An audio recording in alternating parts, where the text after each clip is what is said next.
Remember the 5th of November, gunpowder, treason and plot. I see no reason why gunpowder treason should ever be forgot.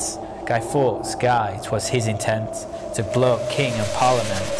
70 barrels were laid below to prove old England's overthrow. By God's mercy he was captured with a darkened lantern and a burning match.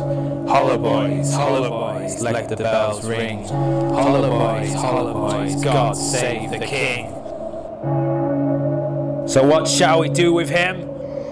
Burn him!